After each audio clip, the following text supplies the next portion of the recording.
De nos jours, il est de bonne presse de parler de l'assistance des pays riches envers les pays pauvres.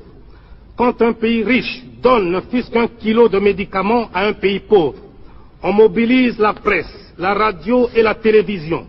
On échange des discours diplomatiques, les uns pour vanter l'aide, les autres pour remercier.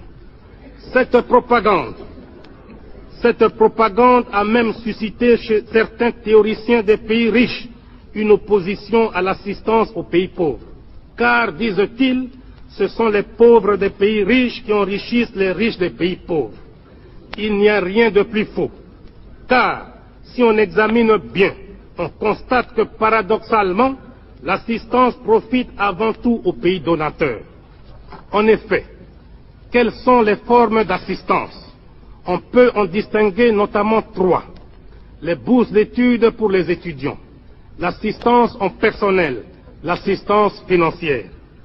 Quand on accorde une bourse d'études à un jeune étudiant d'un pays pauvre, cette bourse est dépensée totalement par l'étudiant dans le pays riche. Il arrive même que la bourse ne suffise pas et que le pays pauvre consente à donner un supplément, c'est-à-dire, en fait, un transfert de capitaux du pays pauvre vers le pays riche.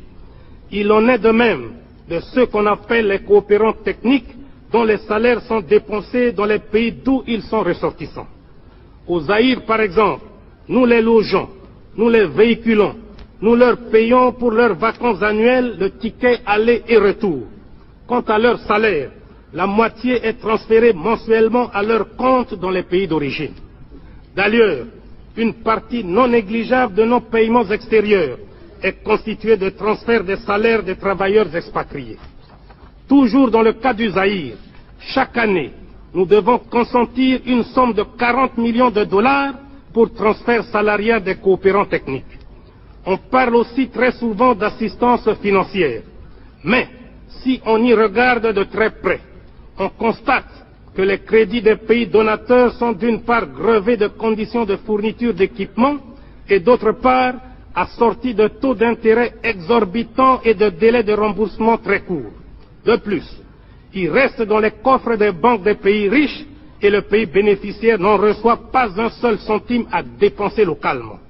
Il se passe donc comme si l'on finançait un pays pauvre sans que celui-ci ne bénéficie de ce financement. On dirait, pour utiliser le langage des financiers, que nous assistons là à une espèce d'autofinancement des pays riches eux-mêmes.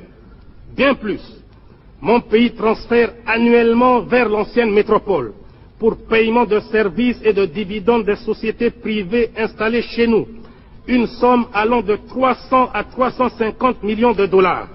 C'est pourquoi je me demande finalement qui assiste qui. Je suis convaincu